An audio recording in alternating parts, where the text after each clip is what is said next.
hati. Sambung rasa. Yang begitu indah, tak pernah terwujud. Ya sudahlah, saat kau berlari mengejar anganmu, tak pernah tersampai. Ya sudahlah, apapun yang terjadi, bukan selalu ada untukmu. Janganlah kau bersedih, 'cause everything's gonna be okay. Satu dari sekian kemungkinan kau jatuh dan tanpa ada harapan. Saat itu raga persembahkan sama jiwa, cinta, cinta dan harapan. Ya, tepuk tangan yang meriah untuk nyanyian. Terima kasih, terima kasih. Para penonton Dama TV yang kami muliakan, salam sejahtera, damailah semua makhluk di muka jagat raya ini, karena kita semua memang ingin hidup penuh dengan kebahagiaan, kemerdekaan, dan sudah barang tentu damai dengan siapa saja atau apa saja. Siapa mesti pada manusia, apa mesti pada kehidupan, entah itu binatang, entah itu tumbuh-tumbuhan, apalagi sesama manusia. Oleh karena itu harapan kita adalah damai, tentram, dan bahagia hidup dalam kemerdekaan yang abadi. Nah, para penonton Dama TV yang kami muliakan, tempat ini memang sedikit mengejutkan buat kita selama ini, karena baru kali ini kita berada di suatu rumah, yang rumah ini dinamakan rumah budaya.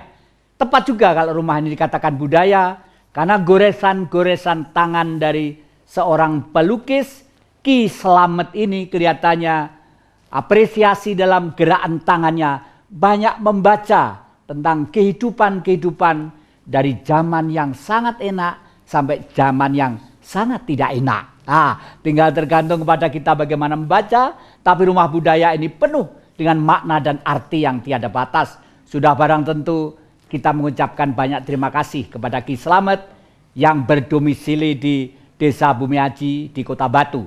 Kota Batu sekarang lagi bergeliat, menggeliatkan diri untuk menjadi kota pariwisata, kota tempat untuk mencari hiburan, mencari kebahagiaan, melupakan segala rasa buntu, rasa gelap, rasa capek, dan lain sebagainya.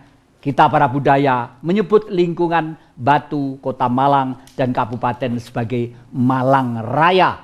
Karena kita ingin daerah ini menjadi tempat acuan dan tujuan siapa saja untuk mencari sesuatu, kebahagiaan, kecerdasan, dan mungkin kecemerlangan. Nah, hari ini di depan kita ada adik-adik kita, kebetulan satu ruang ini ada yang mbah, ada yang bapak, ada yang anak, dan ada yang cucu. Jadi kalau hari ini kita bicara tentang Sumpah Pemuda, kebetulan ini bulannya adalah bulan Oktober, saya pikir tepat juga. Karena Sumpah Pemuda merupakan satu jiwa yang memaknai karakter dari bangsa itu. Bangsa mana yang tidak punya karakter? Semua bangsa harus punya karakter.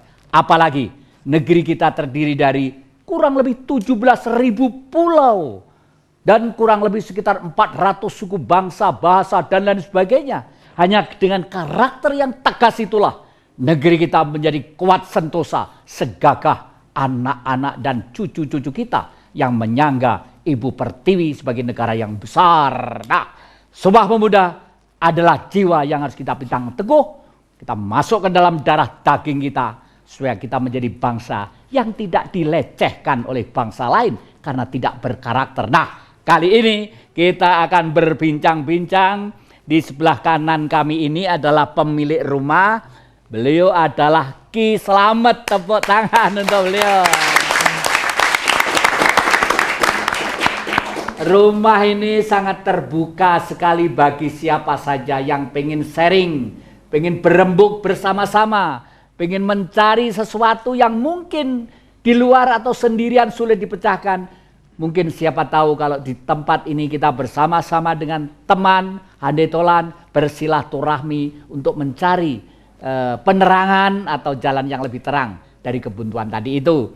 Dan yang kedua, di sebelah kanannya Ki Slamet ini adalah Mas Yus, yang salah satu pimpinan dari grup Sadel, yaitu Sanggar Anak-anak. Tepuk tangan untuk Mas Yus. Dan tidak ketinggalan para penonton, memang anak kita di masa modernisasi yang begitu banyak ditawarkan informasinya lewat audiovisual. Mungkin sampai-sampai keluarga tidak sempat untuk melindungi anak-anak itu. Nah, ini kebetulan hadir juga salah satu lembaga perlindungan anak yang hadir di sini sebelah kanan sendiri. Beliau adalah Mas Rudianto. Tepuk tangan untuk beliau. Nah.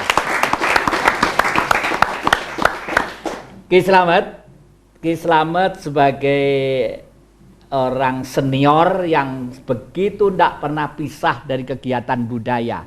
Renungan tentang Sumpah Pemuda dan keberadaannya. Bagaimana Ki Slamet menurut pandangan jenengan? Kami persilakan. Terima kasih. Sumpah Pemuda ini memang salah satu bagian dari monumen bangsa kita, di mana bahwa Sumpah Pemuda ini adalah di tengah-tengah dari 3 revolusi. Yang satu adalah kebangkitan nasional, satunya lagi yang nomor 2 adalah Sumpah Pemuda, yang ketiga adalah kemerdekaan. Tiga-tiganya ini adalah revolusi yang pernah terjadi di bangsa kita. Sumpah Pemuda ini memiliki makna, yaitu ada sebuah ikrar yang secara bersama-sama, di mana bahwa Yong Celebes, Yong Maluku, Yong Sumatera, dan Yong yang lainnya itu mempunyai ikrar, mempunyai tekad yang sama tentang mendirikan sebuah bangsa yang besar yang disebut Negara Kesatuan Republik Indonesia.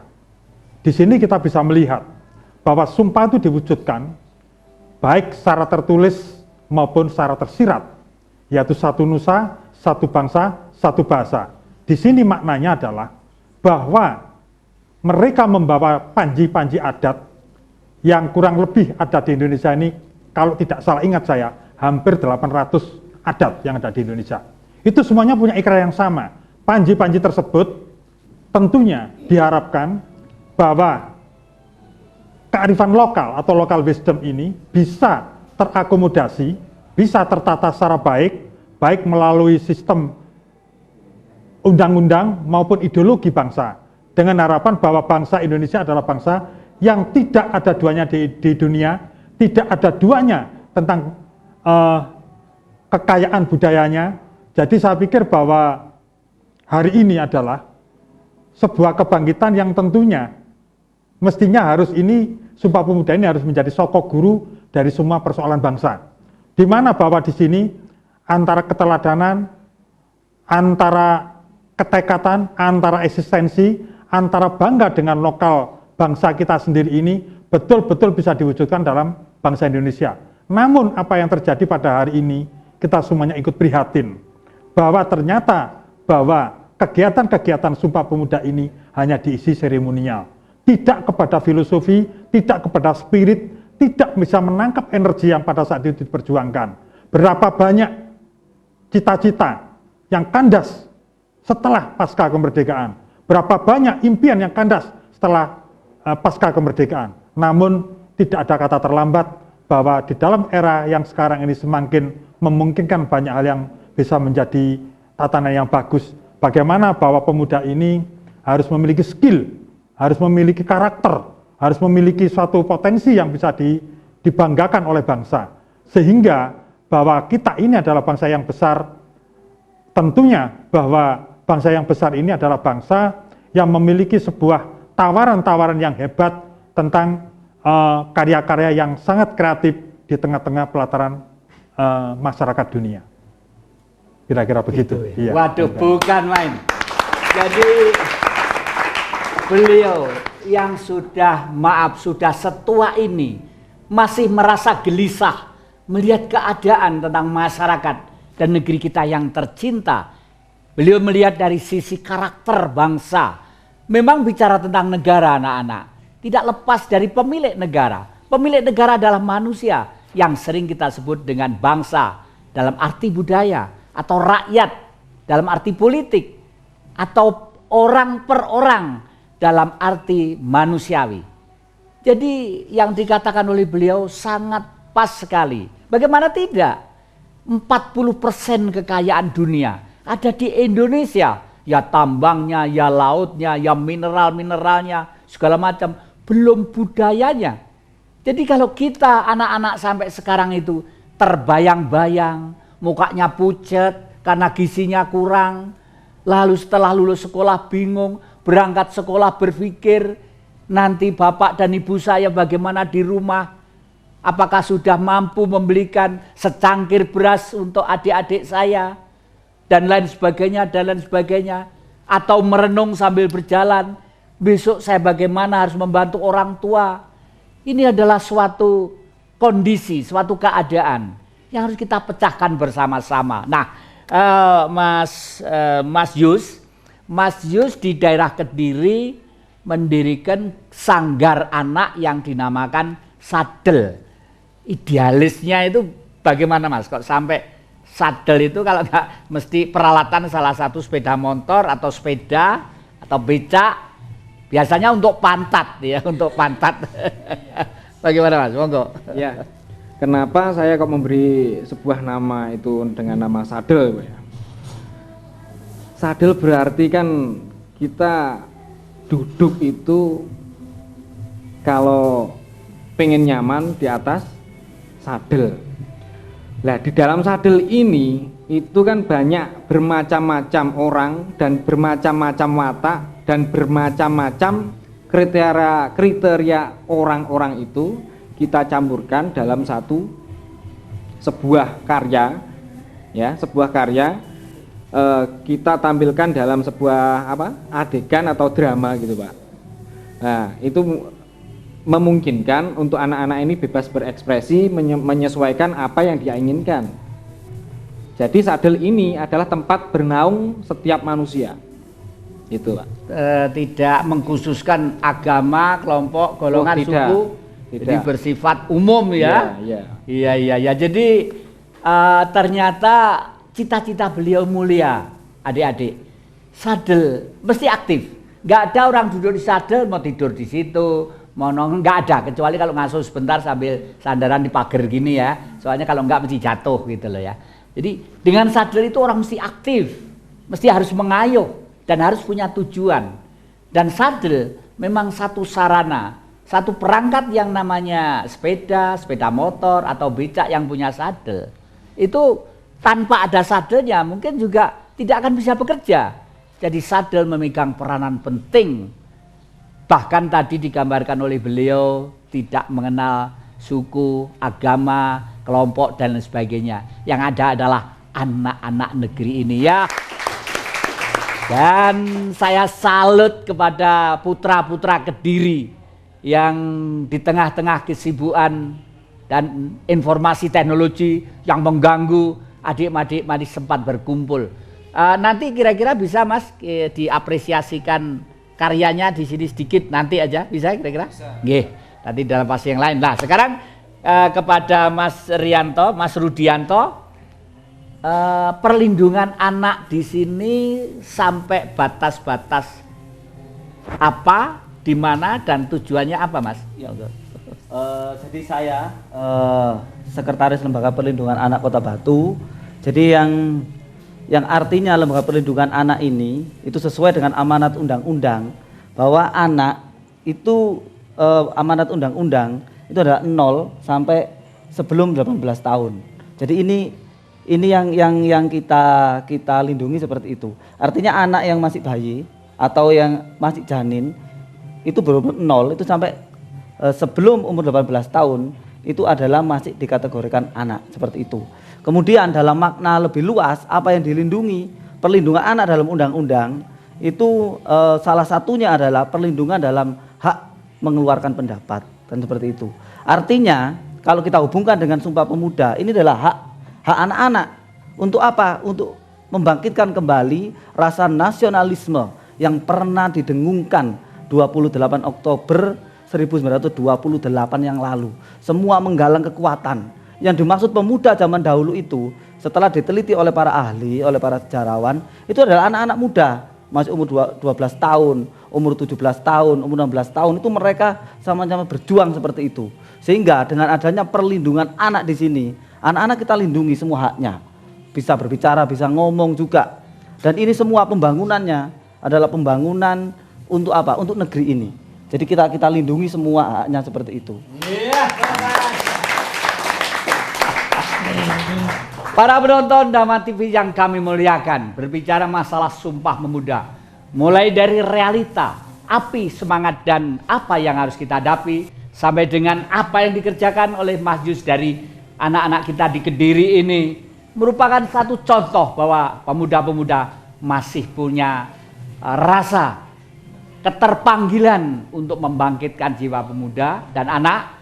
Dan Pak Rudianto tadi itu menjelaskan begitu gamblang, hanya oleh pemuda lah suatu negara itu akan bangkit dan menjadi kuat, karena dinamika jiwa yang revolusioner, yang gagah, dan kesatrianya akan tampil. Nah, para penonton Dama TV yang kami muliakan, mari kita bedah terus-menerus semangat pemuda itu. Oleh karena itu jangan kemana-mana, masih dalam semangat Kiprah Jati.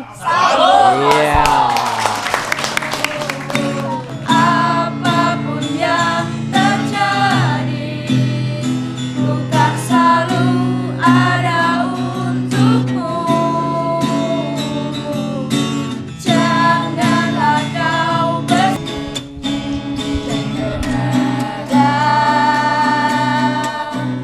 bisa memilikimu.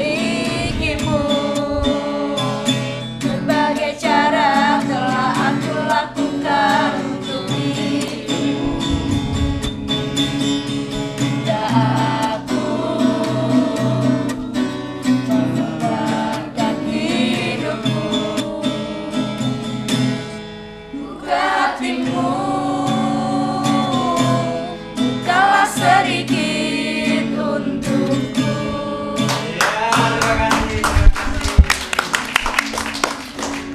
Para penonton Dama TV yang kami muliakan, masih kita akan berbicara sedalam-dalamnya tentang Sumpah Pemuda tadi itu. Nah, adik-adik dan anak-anak yang saya cintai, ini karena Sumpah Pemuda meskipun sederhana, saya minta tolong kepada adik-adik supaya dibaca Sumpah Pemuda ini.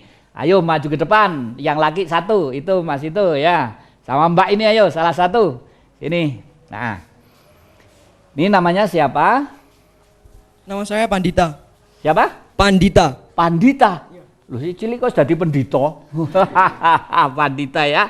Berarti besok kalau jadi satria, satria yang berjiwa pandita. Amin. Ya. Nasionalismenya tinggi, jiwanya berbudi luhur. Wah, itu Pandita. Nah, ini Mbak siapa? Mia. Mbak Mia. Masih sekolah semua? Iya. Mbak Mia kelas berapa? Kelas 2. Kelas 2 SMA. Nah, Iya, 2 SMA. nah, Mas Pandita? Sama. 2 SMA juga ya? Oh, saya pikir masih SMP kelas 1. Ya. Coba agak ke sini. Nah, sini ya.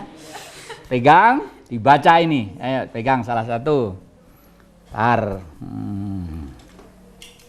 Ya, ini bukunya Mbah Google ini. Ya. Ya. Nah, ini ya. Udah. Sumpah Pemuda. 1. Kami, putra dan putri Indonesia, mengaku bertumpah darah yang satu, tanah air Indonesia. 2. Kami, putra dan putri Indonesia, mengaku berbangsa yang satu, bangsa Indonesia. 3. Kami, putra dan putri Indonesia, menjunjung bahasa persatuan, bahasa Indonesia. Jakarta, 28 Oktober 1928. Ya, tepuk tangan. Terima kasih, monggo ya. Inilah adik-adik, tadi Ki Slamet sudah menyampaikan bahwa antara Sumpah Pemuda, Kebangkitan Nasional, dan kemerdekaan tidak bisa dipisahkan ya. Jadi kalau nanti adik-adik sudah besar, bacalah budaya sejarah bangsa ini. Adik-adik harus gagah perkasa, harus kuat. Abad ke-6, ke-7, ke-8, mbah-mbah kita bisa membangun candi Prambanan yang besar, Borobudur yang besar. Dua-duanya itu kitab suci. Coba bayangkan, manusia di dunia apa yang ada membuat kitab suci yang demikian besar dari batu, tidak pernah lapuk karena hujan dan tidak pernah lekang karena panas. Anak cucunya cantik-cantik dan gagah-gagah seperti adik-adik ini. Ya, tepuk tangan untuk leluhur kita. Ya. Ini. Oleh karena itu kita kembali ke Mas Yus ini. Mas Yus, sade itu yang dihimpun anak-anak sanggar giat di dalam tentang dunia budaya seni dan pengetahuan lainnya, gitu. Kira-kira yang telah sampai detik ini apa? Sampai hari ini? Yang kami himpun itu dari anak-anak, kami menyebutnya itu saudara-saudara, bukan anak-anak karena kita mau belajar bersama. Ini yang kami lakukan sementara ini masih dalam lingkup kita latihan gamelan, terus drama, seni drama, itu teater.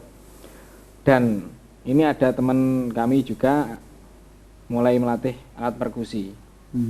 Memang mau menghimpun lagi kebudayaan Indonesia biar bangkit lagi di dalam dunia pemuda ini, Pak. Iya, iya. Lalu ke Pak Rudianto nih, Mas Rudianto.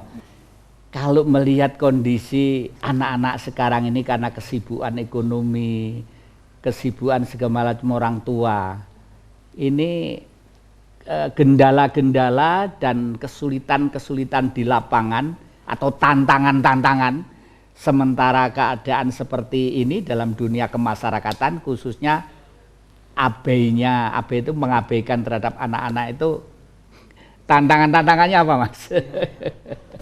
Jadi kalau kita melihat tahun-tahun ini dan tahun-tahun yang akan datang, ini memang kendala itu yang paling besar adalah kendala teknologi begitu ya.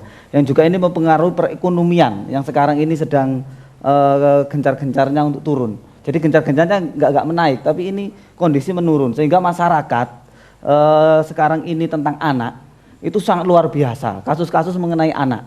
Jadi anak dibuang, kemudian anak yang terkena kasus narkoba dan lain-lain. Itu ternyata ini dari beberapa analisis itu memang perekonomian kita yang memang belum bergeliat untuk tinggi. Jadi ini semakin rendah. Artinya apa? Ini tantangan untuk anak-anak sekarang ini. Kita harus bangkit. Kita kalau kembali ke 28 Oktober 1928 itu adalah semangat Sumpah Pemuda. Kita bangkitkan itu semuanya. Zaman dahulu itu kita kekurangan, asli kekurangan tahun itu.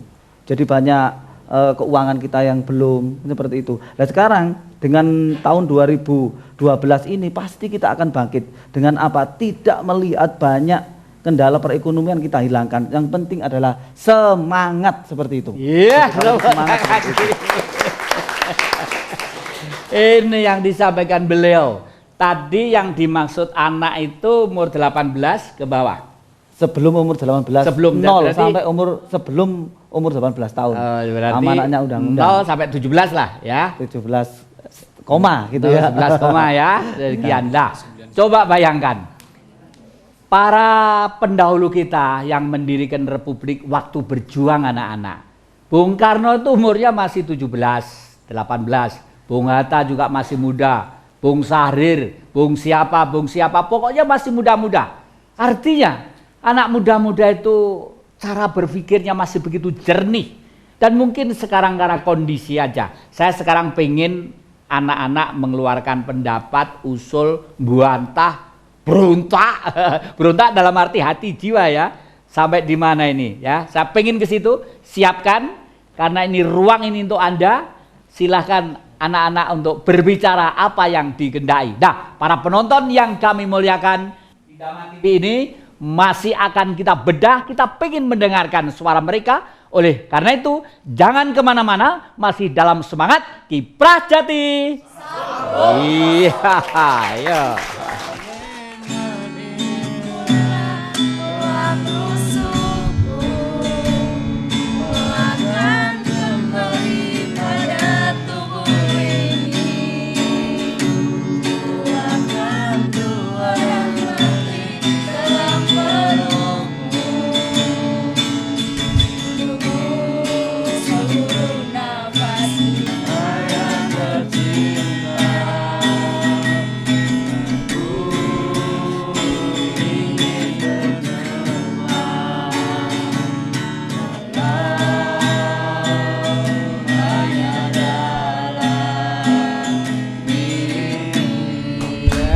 terima kasih, terima kasih.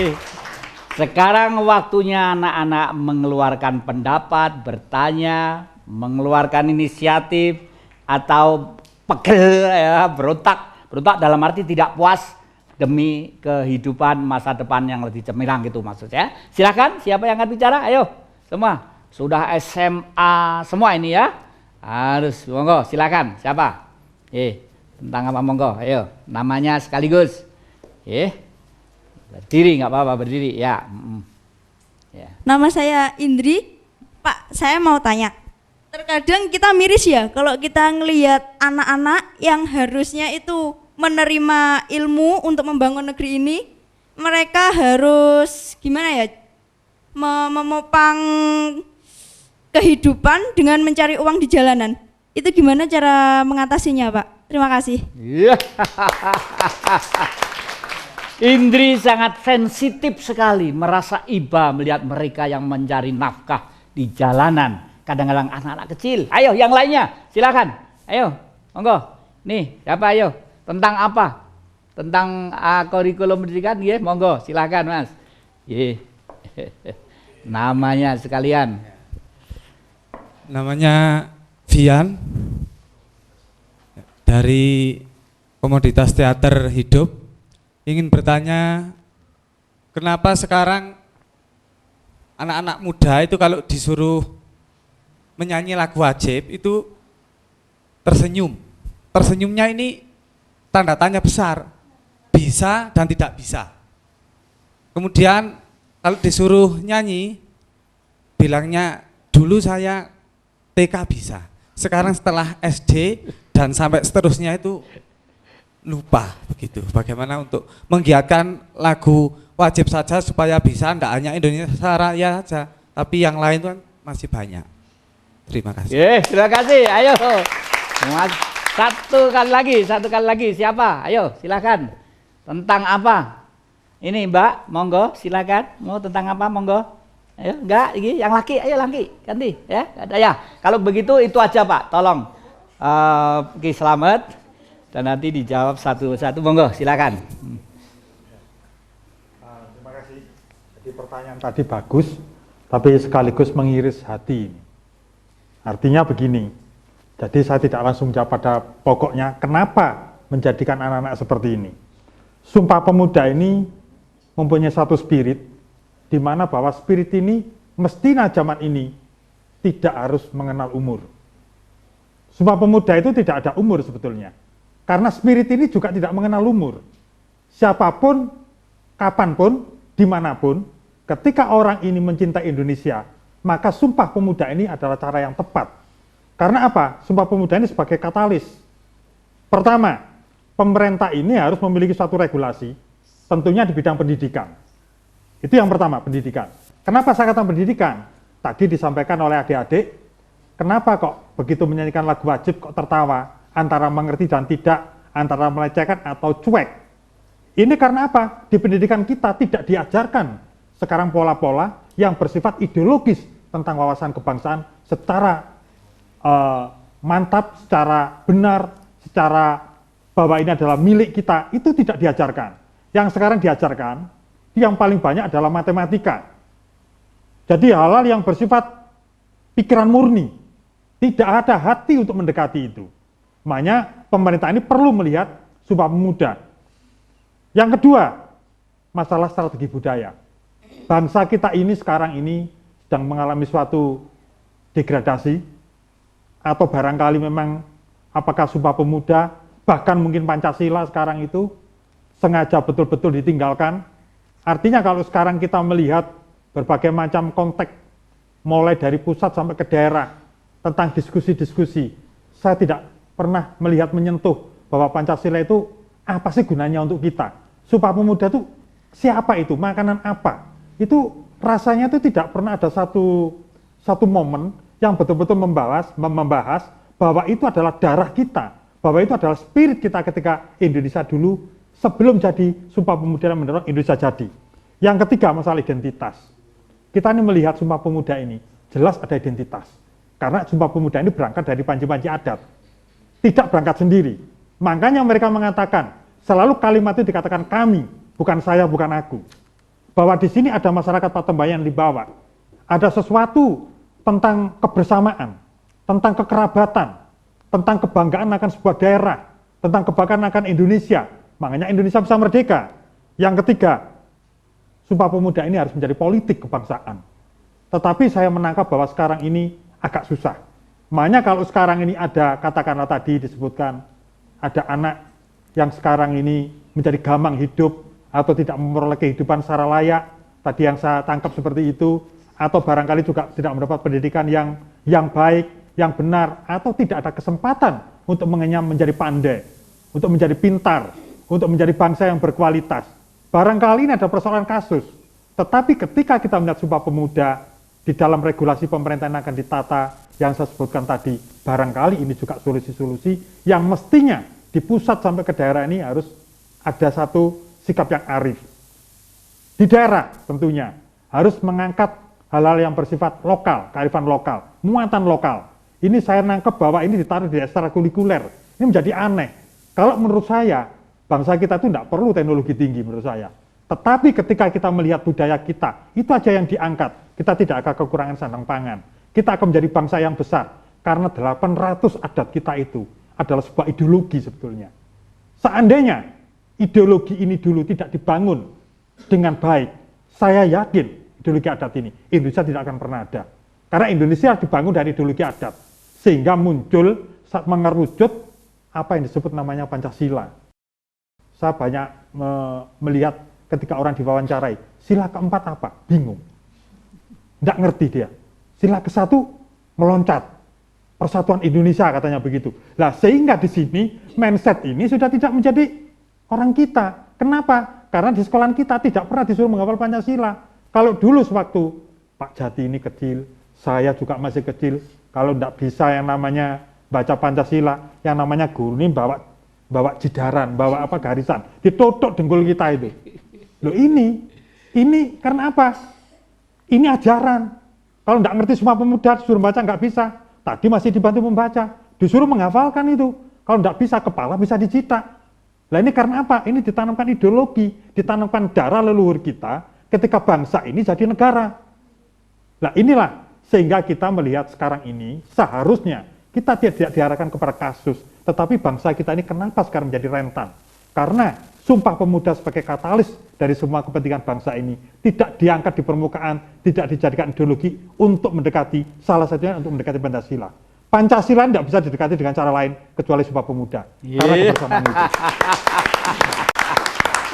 Ya, kalau mendengarkan apa yang disampaikan Ki Slamet tadi itu, kita sulit untuk menyalahkan anak-anak kita.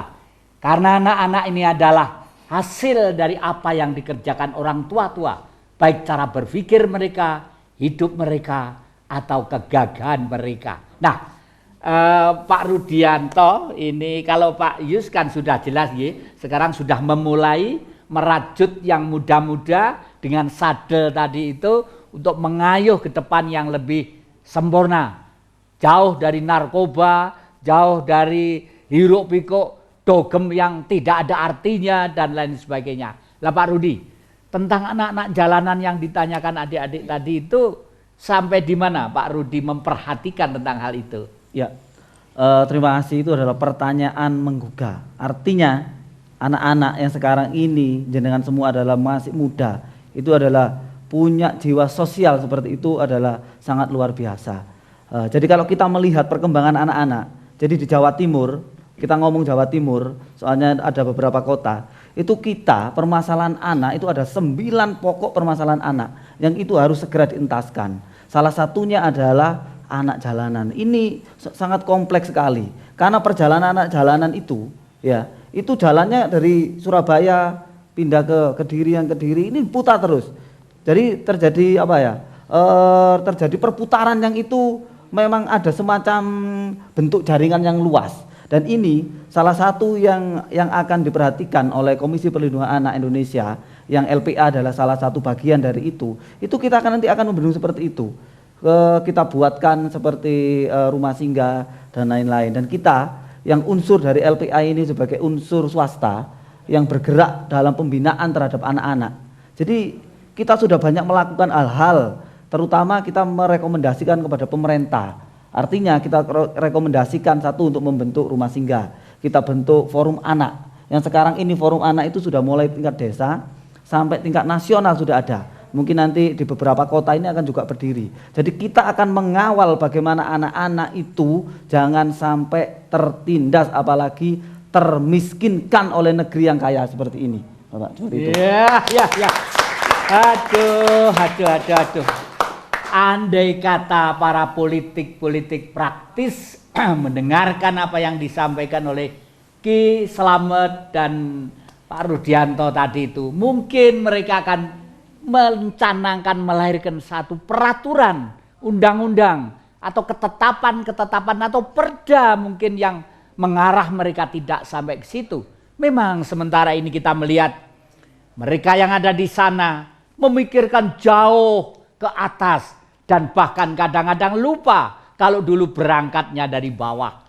Dan yang terbawah sulit, harus kemana kita harus berteriak. Nah, para penonton Dama TV yang kami muliakan, Ki Prajati memang pengen menyumbangkan sesuatu untuk negeri ini. Dalam Sumpah Pemuda di hari ini masih kita perhatikan, oleh karena itu jangan kemana-mana, masih dalam semangat Ki Prajati. Iya.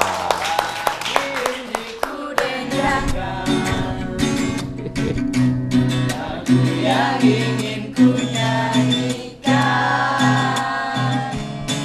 terkenang sebuah kenangan, Saka abadi nan jaya, Indonesia sejak dulu kala tetap dipuja-puja bangsa. Terima kasih. Indonesia tanah pusaka. Memang harus begitu. Jadi kita siapa kalau tidak kita yang menjunjung, menyelamatkan berwibawanya negeri ini. Dan masa depan bangsa ini ada di pundak anak-anak yang muda-muda ini. Nah, saya minta tolong ini ada dua pendamping yang setia yang selalu di sini, dua artis ini sebenarnya kenal dengan Parvi. Parvi itu Persatuan Artis Film Indonesia.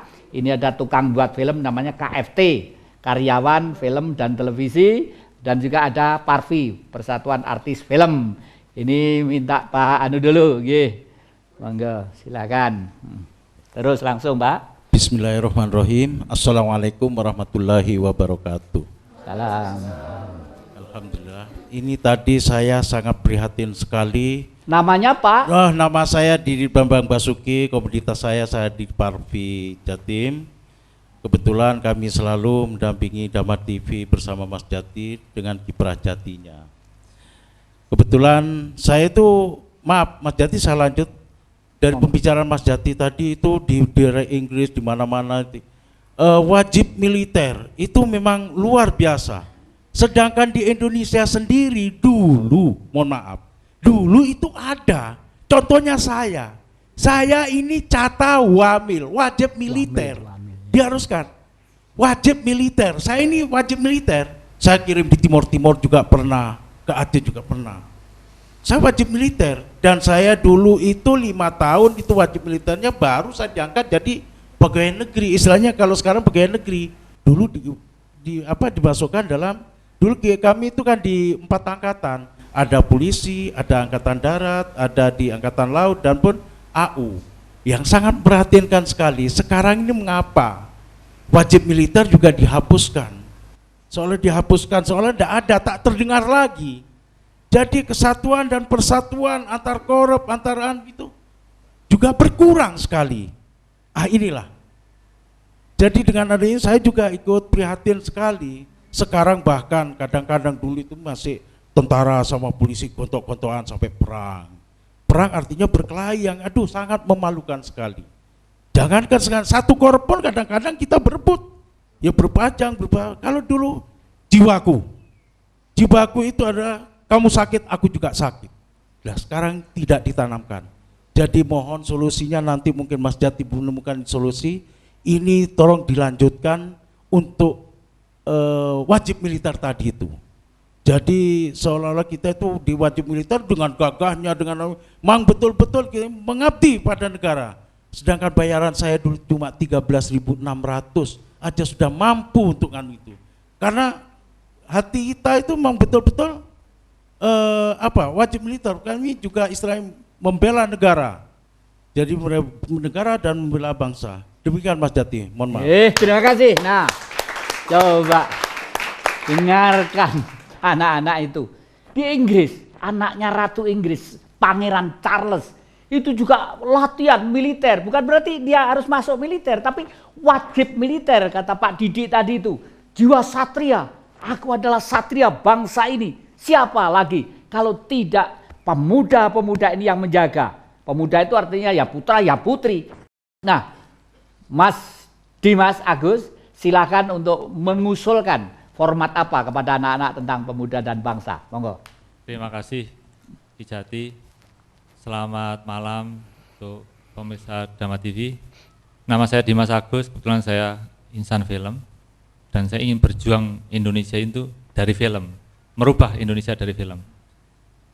Melihat akhir-akhir ini, kalau kita mau pemuda, saat ini kita mungkin melihat banyak sekolah-sekolah tawuran. Nah, ini yang sangat memprihatinkan. Tapi saya kemarin sempat baca koran, kalau Kementerian Pendidikan dan Kebudayaan menyiapkan 10 miliar lebih untuk adik-adik ini membuat film. Jadi mungkin yang di Kediri, mungkin yang di Jawa Timur ini, ayo kita membuat film, karena dana sudah ada. Dan kebetulan sekarang film itu mengarah kepada pendidikan anak. Contohnya dalam waktu dekat ini ada pembuatan film Sang Kiai yang menciptakan Gus Dur waktu kecilnya.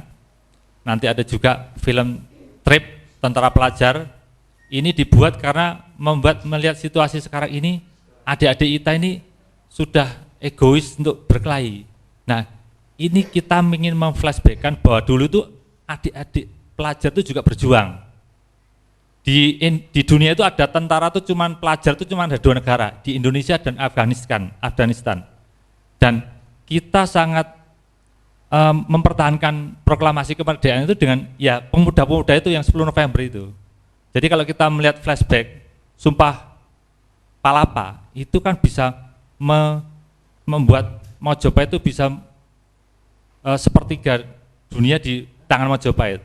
Begitu Sumpah Pemuda, akhirnya Bung Karno bisa memproklamasikan Indonesia. Tapi yang mempertahankan siapa? Pemuda-pemuda tanggal 10 November itu.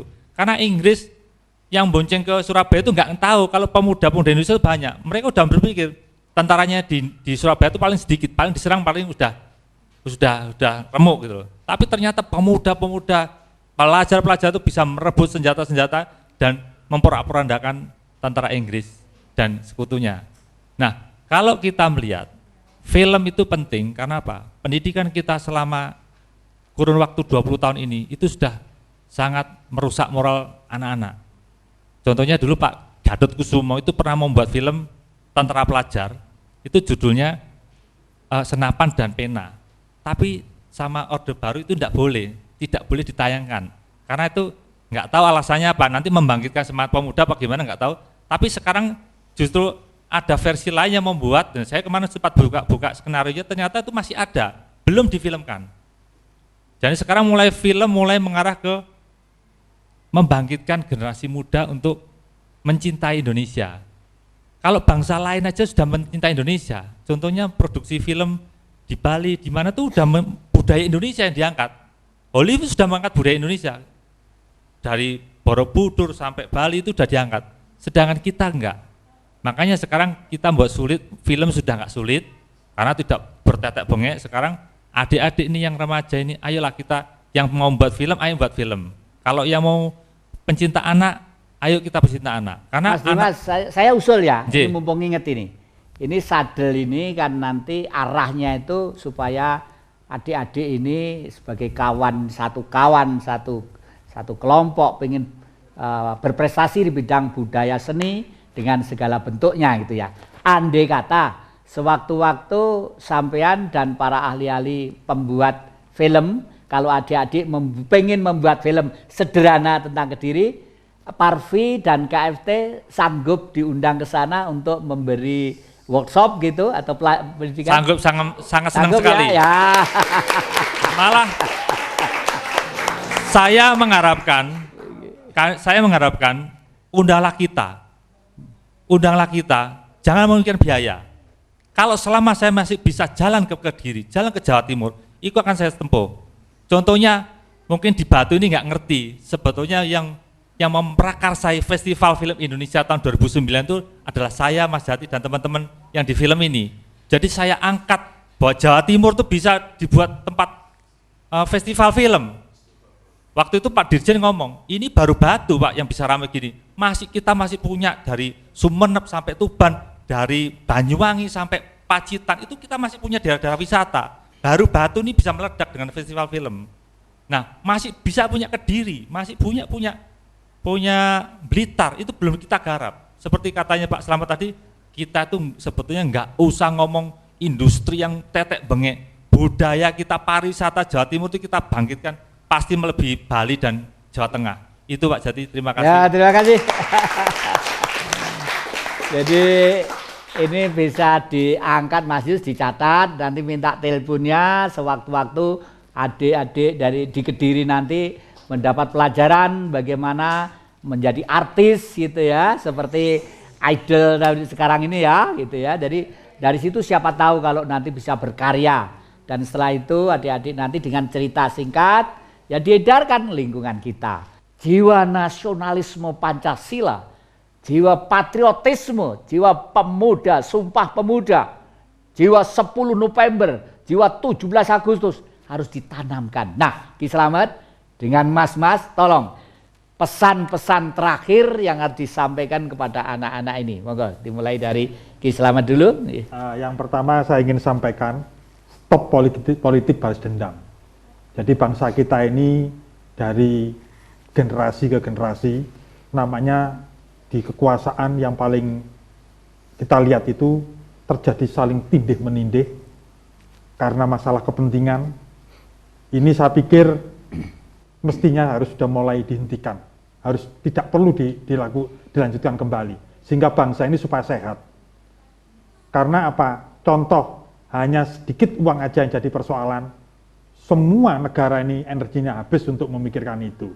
Hanya sedikit kota kita yang dibom oleh teroris, seolah-olah semua orang teroris.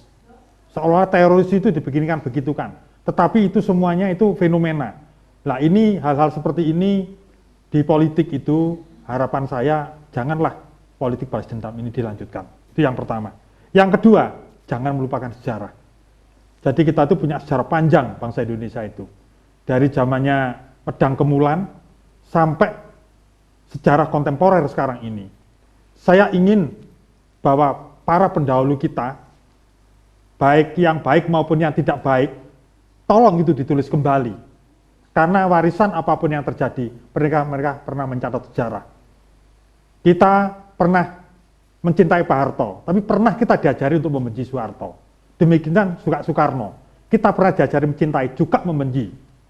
Demikian juga dari generasi ke generasi itu pun, politik itu sendiri juga saling menubruk. Jadi saya pikir ini semuanya sudah harus dihentikan semua. Jadi kita kembali kepada akar kita, yaitu Sumpah Pemuda. Iya, terima kasih. Gajus, monggo. Saya ingin sampaikan, saya sekarang itu prihatin sama anak sekarang.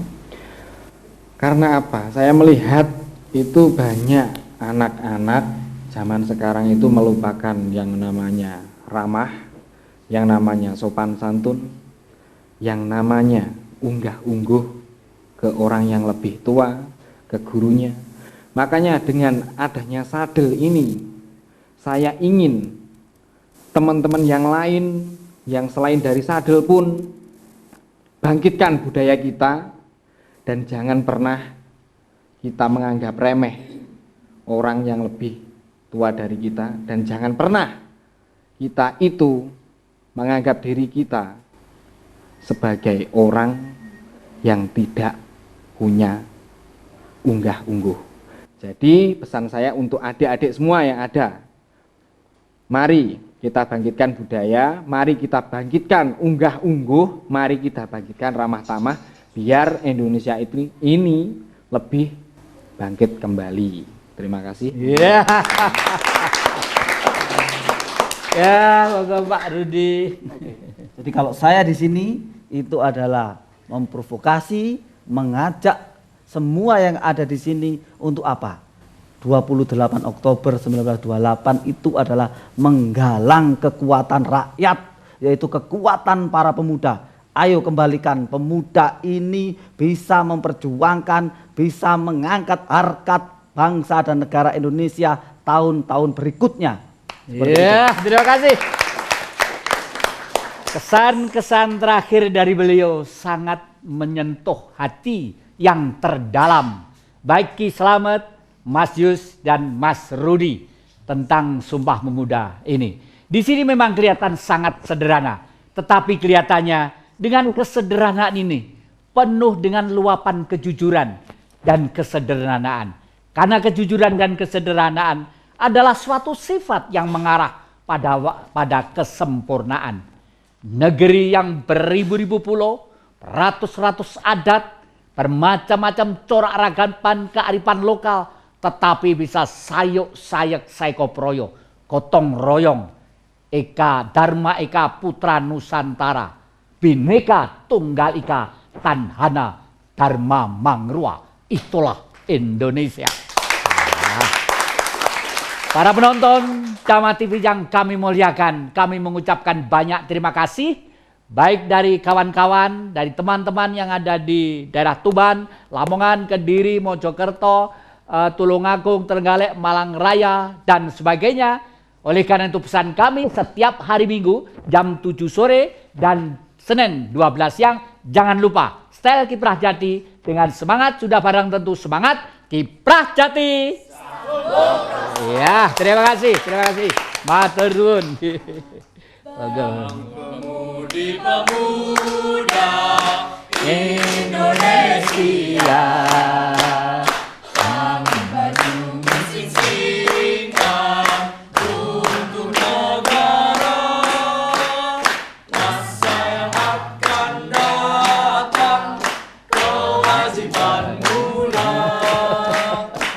Menjadi